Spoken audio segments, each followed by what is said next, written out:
असल में हमारे यहाँ मुसीबत ये है कि ऑयली स्किन का लफ्ज़ इस्तेमाल करके हम एक औरत को बेवकूफ़ बना देते हैं। हाँ वो बिल्कुल। बेचारी क्या करती है कि ऑयली स्किन है, ओए उसने ऑयल खाना छोड़ दिया। इस ऑयल का, जिसको आप ऑयल कह रहे हैं, इस ऑयल का उस ऑयल से क्या ताल्लुक है? कोई ताल्लुक नहीं है। कोई ताल्लुक नहीं है। जो चीज़ निकल रही है, दिस इज सीबम। अच्छा साइंटिफिकली दिस इज सीबम। ठीक। Sebum is the type of पस। अगर किसी के चेहरे से पस निकल रही है तो मैं उसे ऑयल कह के उसे बेवकूफ़ क्यों बनाऊं? ठीक है। तो ज़्यादा बेहतर बात यह है कि इसको आप पसी स्किन का नाम ले लीजिए, ओके, कोई मसला नहीं है। लेकिन इस पसी स्किन को बेहतर करने के लिए हमें 3 चीज़ों की ज़रूरत है। एक तो इसमें डिपॉजिट्स नहीं होने चाहिए जो बहुत बारीक बारीक गर्द के मिट्टी के होते हैं। नंबर 2, हमें इस बात की ज़रूरत है कि हमें हार्मोन्स की मैनेजमेंट को बेहतर करना है। और नंबर 3, हमारी स्किन का हमें इलाज करना है। देखें, जो टॉपिक था वो अभी तक स्टार्ट ही नहीं हुआ। जो बात हमने करनी थी वो आज वहीं की वहीं रह गई। अब टाइम भी कम है और देखें जो इतनी कॉल्स माशाल्लाह आ जाती हैं कि वो असल में टॉपिक बात चेंज यह हो है कि जाता है। लोगों आज के जो आपने मसाइल, पता है हमने बात करनी थी डॉक्टर साहब, वो वीकनेस पे करनी थी और मस्कुलर पेन्स पे करनी थी। डॉक्टर साहब, वीकनेस क्यों महसूस होती है अगर आप अच्छा खासा खा भी रहे हैं तो? 2 मुख्तलिफ चीज़ें।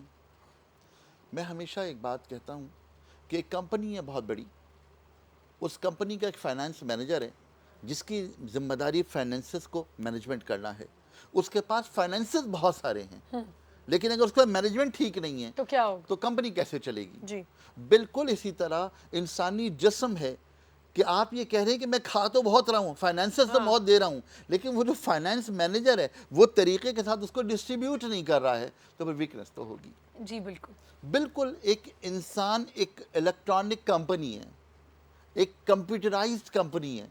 कंप्यूटर, हर चीज़ कंप्यूटराइज्ड है। अगर फर्ज करें कि आपने रोटी खाई है तो रोटी के केमिकल बनेंगे, अगर आपने चावल खाया तो चावल के केमिकल बनेंगे। ये हर चीज़ के साथ अपने आप को इम्यून कर लेता है। और जब तक के सिस्टम को आप लीड करने की कोशिश करेंगे तो आई एम सॉरी, तय कर लीजिए कि आज नहीं 20 साल बाद आपको इस गलती का एहसास हो जाएगा सही। कि आप इस प्रोग्राम को लीड नहीं कर सकते। आपको इस प्रोग्राम को डील करना है। ठीक है। जब तक आप इसको डील नहीं करेंगे तब तक आप दुनिया में कभी भी देखिए, वीकनेस होती है फिर मस्कुलर पेन्स होती अच्छा, हैं। जब वीकनेस होगी तो सर्कुलेशन ऑफ ब्लड हमारी बॉडी के मुख्तलिफ पार्ट्स में कम होने लगेगा, और जहाँ सर्कुलेशन ऑफ ब्लड कम होगा वहाँ पर न्यूट्रिशन लेवल कम होगा, और जब न्यूट्रिशन लेवल कम होगा तो वीकनेस का एहसास और दर्द का एहसास होना शुरू हो जाएगा। जी तो इस दर्द के एहसास को दूर करने के लिए हमें अपनी सप्लाई ऑफ ब्लड को बेहतर करना है, मैनेजमेंट ऑफ ब्लड सर्कुलेशन को बेहतर करना है, और न सिर्फ ये कि सप्लाई ऑफ ब्लड को बेहतर करना है बल्कि मैनेजमेंट ऑफ ब्लड को भी बेहतर करना है। तो सप्लाई ऑफ ब्लड बेहतर करने के लिए हमें खुराक बेहतर करनी है, हमें हज़म का निज़ाम बेहतर करना ज़रूरी है। मैं हमेशा एक बात कहता हूँ मैं दवा खा रहा हूँ, मैं शुगर की दवा भी खा रहा हूँ, मैं ब्लड प्रेशर की दवा भी खा रहा हूँ, मैं खून पतला करने की दवा भी खा रहा हूँ, मैं दिल के लिए भी बीटा ब्लॉकर खा रहा हूँ, मैं तमाम दवाएं खा लेता हूँ, मेरा मैदा एक रोटी हजम नहीं कर रहा। तो दवाएं एक रोटी अगर खा रहा हूँ तो हजम नहीं हो रही, तो दवाएं बेचारी इतनी बहुत सी कैसे हजम होंगी? कैसे हजम होंगी? लिहाजा हिकमत ये कहती है, पुरानी हिकमत ये कहती है कि आप दुनिया में जिस मर्ज का चाहे इलाज करें, सबसे पहले मैदे की एब्जॉर्प्शन को बेहतर करने की दवा दें। और ये उसूल आप यकीन कीजिए कि लोग सिस्टम है ना, आपका पूरा फंक्शन ही आप वहां से करें। कॉमन सेंस की बात है, मैदा ठीक होगा तो आप चल सकेंगे। और ये बात तय कर लीजिए, आपकी बात बहुत अच्छी है कि मैदा ठीक होगा तो दुनिया की तमाम चीज़ें ठीक होंगी। और हदीस मुबारक सल्लल्लाहु अलैहि वसल्लम है कि मैदा एक हौज की मानिंद है, तुम इसमें जो पानी डालोगे वही तुम्हारी रगों में जाएगा। और जब तक कि हम अपने मैदे को ठीक नहीं करेंगे, और खुदा के लिए इस बात को समझने की कोशिश कीजिए कि जब तक कि मैदा ठीक नहीं होगा तब तक कि आप दुनिया की किसी भी दवा से कंप्लीट उसका फायदा हासिल नहीं कर एक कॉल है हमारे साथ। अस्सलाम वालेकुम। वालेकुम अस्सलाम। हेलो। हेलो जी अस्सलाम वालेकुम। वालेकुम सलाम। मैं मारिया कोयटा से बात कर रही हूँ। जी मारिया। जी मुझे आगा साहब से बात करनी है। हाँ कीजिए। जी बेटी अस्सलाम वालेकुम। वालेकुम अस्सलाम। जी मारिया। जी मेरी आगा साहब, मेरी बड़ी सिस्टर को जो है नज़ला है। अच्छा बेटे। उनका जो नज़ला है बहुत पुराना है और वो सीने पे घिसता है। अच्छा बेटी। तो आगा साहब इसका कोई हल बताएं। जी बेटी अभी बताता हूँ। जी थैंक यू वेरी मच। बहुत शुक्रिया कॉल करने का। मारिया के लिए, मारिया की बहन के लिए एक छोटी सी 2 दरख्वास्तें।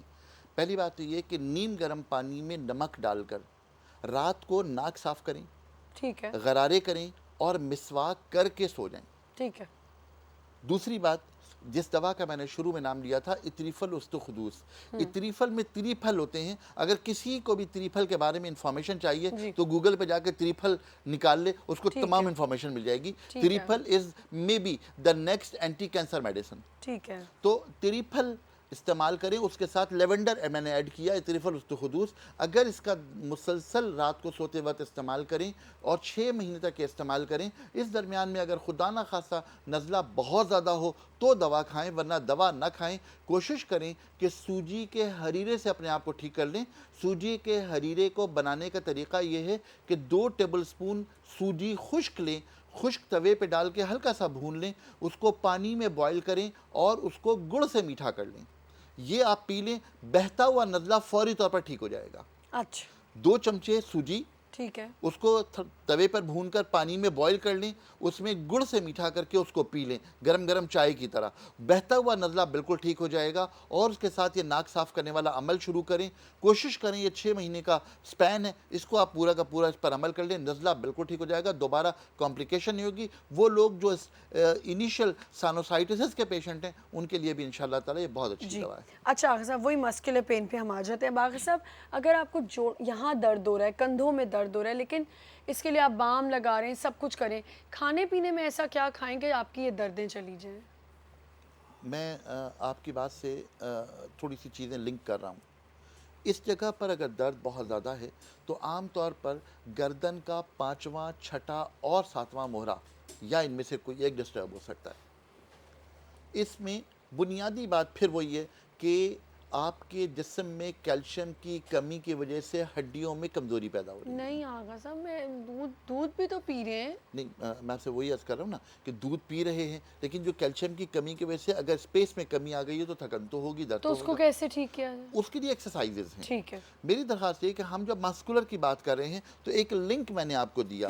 दूसरी बात है कि ओवरऑल वीकनेस की वजह से हो सकता है। गर्दन के मोहरों में या इस जगह पर अगर कोई प्रॉब्लम हो तो इसका बहुत आसान सा एक छोटी सी एक्सरसाइज है, ये मुझे फैसल कुरैशी ने बताई थी। वो ये थी कि अपना हाथ यहाँ रखें और इस हाथ को पीछे की तरफ पुश करें, गर्दन को आगे की तरफ पुश करें। इससे क्या होगा? ये 5 मरतबा करें।